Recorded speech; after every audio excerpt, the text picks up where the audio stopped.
up, we join Tzu Chi volunteers around the globe as they celebrate the Chinese New Year. We see how intergenerational education in fact has many benefits for children living in remote areas. Welcome to DaAi Headlines. I'm Wendy Chen. Thank you for joining us. First up, to welcome the Lunar New Year in the United States, the Las Vegas Tzu Chi Academy and the Tzu Chi US headquarters organized various events to mark the Chinese New Year. But first, we go to Tainan, Taiwan, where Tzu Chi volunteers and DaAi kindergarten students extended their New Year's blessings to Master Zheng Yan through a video conference call, and to Hualien, where Tzu Chi volunteers worldwide returned to their spiritual homeland to spend a peaceful New Year's holiday at the Jingsi abode. Tzu Chi volunteers from across the globe returned to their spiritual homeland, Hualien, to celebrate the Chinese New Year. Tzu Chi volunteers from all corners of the world have returned home. Today I'm here to help them feel the warmth and love of the Tzu Chi family. Members of the public also arrived at the Jingsi abode, with volunteers mobilized to greet them with various activities. During the New Year's holidays, many visitors come here, so we give them these gifts in order to create good affinities. I feel blessed. This is fantastic. Meanwhile, Tima Dr. Zheng Dunren says it's the chance to provide medical care for his fellow volunteers.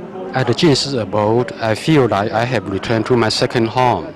In the last few years, whenever I have returned to Taiwan, I only visited my parents and some relatives before going back to the States. However, this year, I meet these Tzu Chi volunteers, and it makes me happy. To accommodate the up to 1,000 volunteers at the Jingsi abode, volunteers decided to set up foldable beds, which are often used in disaster areas.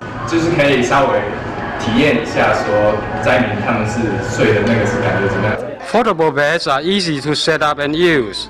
They don't occupy too much space. The New Year reunion in Hualien gives Tzu Chi volunteers more strength to carry on their work in the year to come.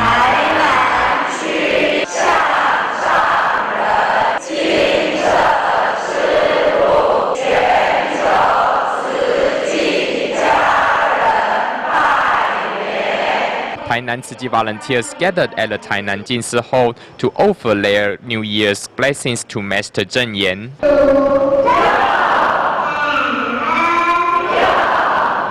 DaAi kindergarten students also prepare some fancy props to celebrate the occasion and extend their New Year's greetings to Master Zheng Yan.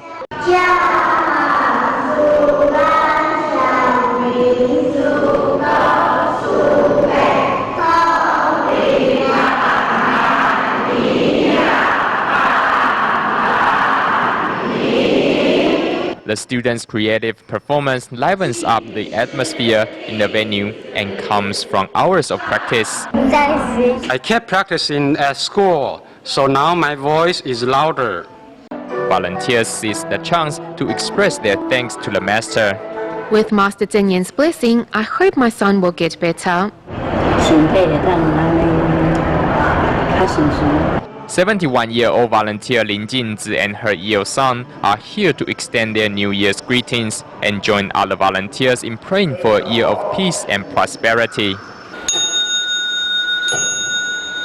Meanwhile, in the United States, volunteers of the Tzu Chi US headquarters in St. Dimas joined in a blessing ceremony to chant sutras to spread their blessings to the world. Later, everyone starts using their smartphones to check the e-bamboo coin bank, which is a free app developed by the Tzu Chi US headquarters. We have learned how popular and influential smartphone technology can be. That's why we decided to develop this e-bamboo coin bank app. Through a video conference call, the US volunteers extend their heartfelt greetings to Master Zheng Yan and hope that Tzu Chi's seeds of kindness will flourish around the world.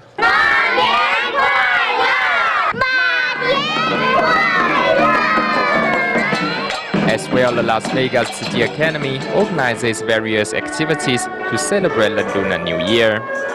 Every year they enjoy the New Year festivities at the Tzu Chi Academy. I think it's a precious experience for the younger generation. Through the students' activities, participants enjoy a joyful Chinese holiday in their adopted land.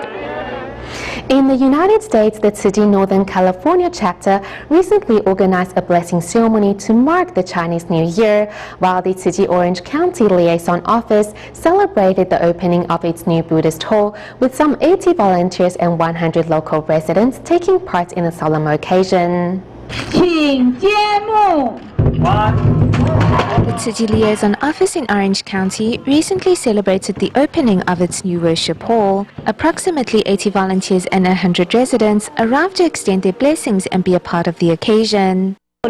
Coming here, I hope to have the opportunity to help more people. One person's strength can inspire tens, hundreds, or even thousands of people in doing more good deeds. With an unyielding persistence, this group of volunteers from the Tzu Chi's Northern California chapter have for the past 13 years provided breakfast for the homeless in San Jose. Being able to continue this event for so many years, it must mean that what we do serves a purpose. So I want to welcome everyone to join us in Tzu Chi. The measure of true wealth is the good that one does in this world, with such love sure to spread to all dark corners of the world. Also celebrating the Chinese New Year are the Tzu Chi academies in different areas of the United States and Canada, who organize activities to help students learn something of the Chinese culture and also experience the Lunar New Year festivities, while those at the Tzu Chi Cupertino Academy put on a charity sale to collect money to help Typhoon Haiyan survivors in the Philippines. Here in Northern California, a lively lion dance marks the opening of a New Year's charity sale held at the Tzu Chi Cupertino Academy. All proceeds will go to help Typhoon Haiyan survivors in the Philippines. Students young and old put on a variety of performances, including martial arts, singing and sign language shows. I hope that through every new learning experience, these students will learn with a heart of joy. I also hope that in the process, they will come to understand that what they do can help others in need. Parents also put their creativity to the test by cooking up different vegetarian dishes to sell at the event. In Canada, students of the Richmond Tzu Chi Academy are also celebrating the Chinese New Year. A variety of New Year's dishes are on display to help students learn more about the Chinese culture. At the entrance welcoming their guests is a dragon dance and an ancient god. Though it is really hot and I am sweating from the dance, having had the opportunity to come, I really feel the festivity of the Lunar New Year and shared in everyone's joy and happiness. The school also offers different traditional games for the new year.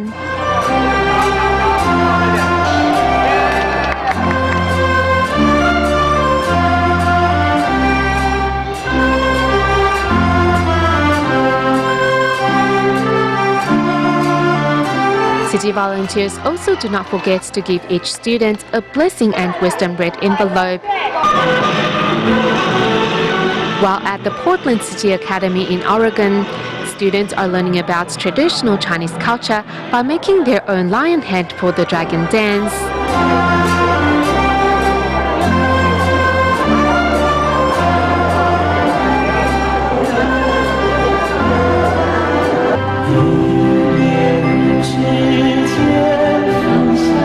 Meanwhile, in New Jersey, a sign language performance deeply moved audience members, including one who is from a different faith.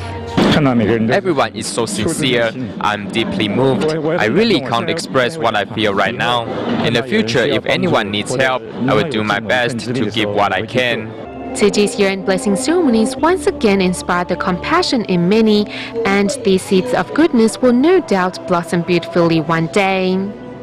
In our next report, we stay in the United States, where Los Angeles Tzu Chi volunteers brought the festive atmosphere of the Lunar New Year to those shopping at their local Whole Foods market. But first, we go to New York, where Tzu Chi volunteers held a year-end blessing ceremony to express their thanks to those that have supported the Buddhist NGO over the past year.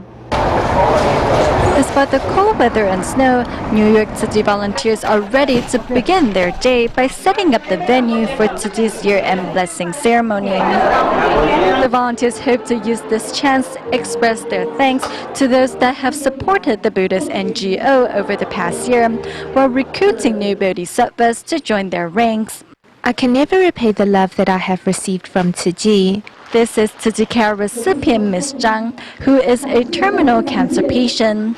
Thanks to Tzu Chi, Zhang says she will never give up the fight against her illness. For 3 years, I was in the hospital, and Tzu Chi volunteers were there when I needed help the most. I need to learn to be grateful. Tzu Chi volunteers' selfless dedication has also touched the heart of one devoted Catholic. I've heard from a lot of my clients. They told me that one of the first groups that they saw, like right after the hurricane hit, they call them the Buddhists. That's how they refer to them. And everyone on the most devastated areas are all very grateful for all the help.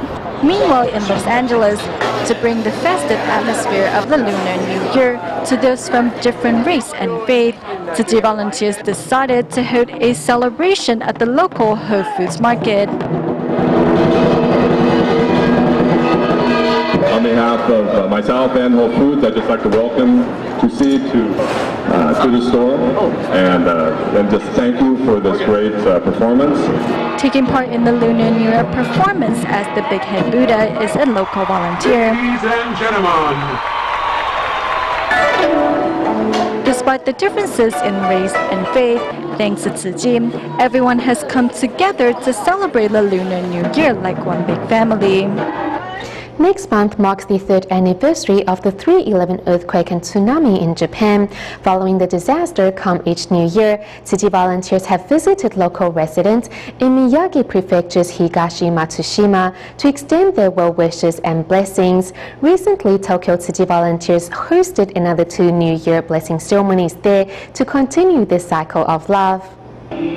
This is the 3rd consecutive year Tzu Chi volunteers have organized a New Year's blessing ceremony in Miyagi Prefecture's Higashi-Matsushima.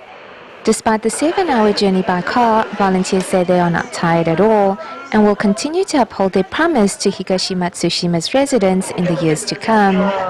Although it is almost 3 years since the 3/11 earthquake and tsunami, currently thousands of local residents are still residing in prefabricated housing.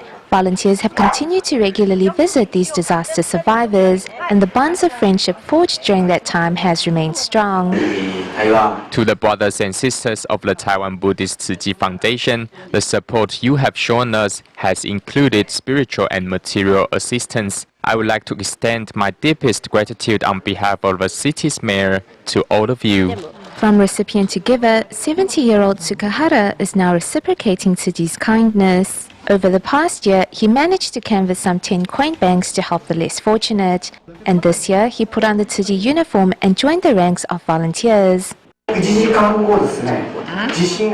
2 hours after the earthquake, Tzu Chi Foundation decided to aid Japan. A command center was also set up at their headquarters in Hualien, Taiwan. Since then, Tzu Chi's continued support has been truly remarkable. The wealth of Tzu Chi volunteers is not monetary, it's spiritual. I hope everyone will join the volunteers' ranks. Tzu Chi volunteers accompanied these local residents through their darkest times, and the volunteers' unfaltering love and care will continue to accompany them in the years ahead.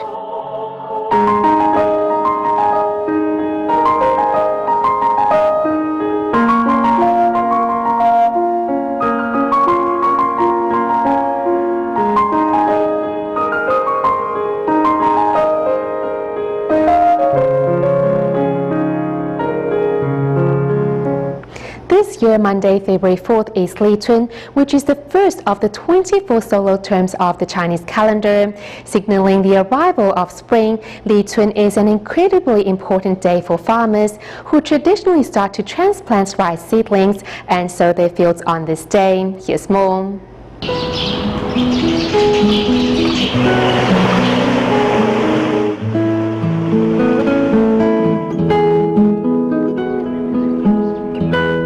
For the Chinese, Li Chun, the first of the 24 solar terms, signals the end of winter and the beginning of spring. Li here means beginning, the beginning of spring, and signals the gradual shift from winter to spring, with the winter's cold slowly being replaced by the warmth of spring. The celebration of Li Chun and its connection to the farming cycle started centuries ago in the fertile farming regions around China's Yellow River. However, only in the south of China were temperatures temperate enough to see the emergence of spring in early February.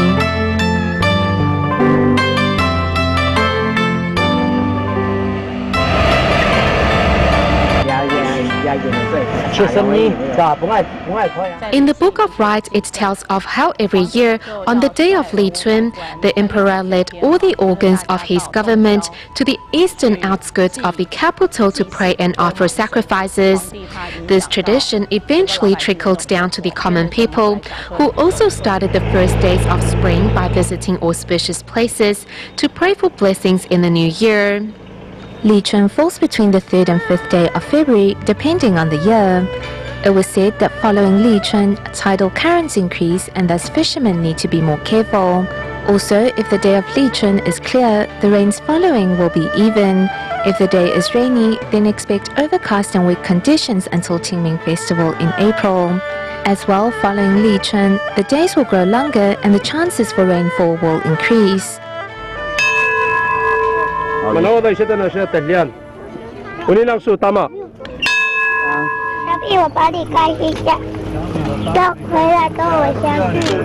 Li Chun for Taiwan's indigenous tribes is also a time for the planting of millet.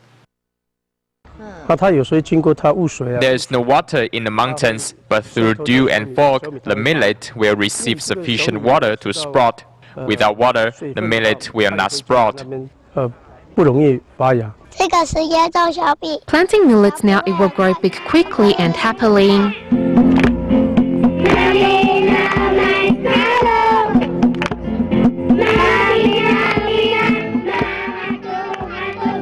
With the arrival of spring, the whole world celebrates.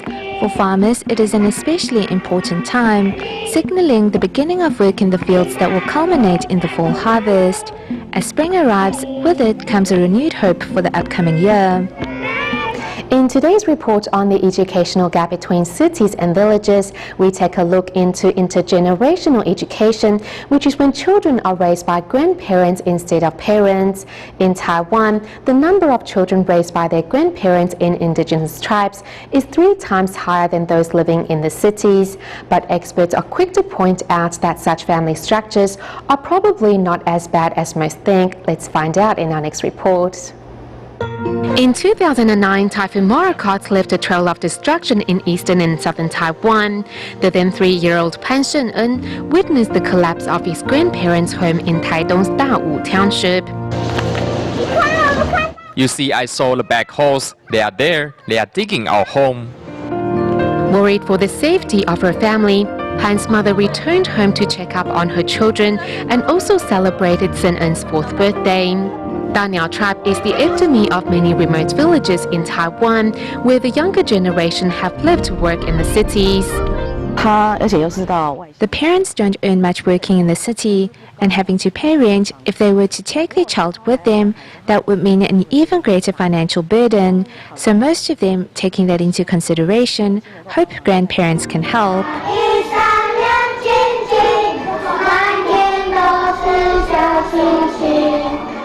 4 years following the typhoon, Sheng-en is now a 2nd grader. After school, the boy walks back to his home built after the calamity. 回去都会写功课啊？对，他有时候会先玩，有时候我就会先写功课。功课都是谁教你的？自己学啊。 Waiting for Sheng-en at the intersection is his grandpa. Sheng-en doesn't listen to me. He is a naughty boy, very naughty.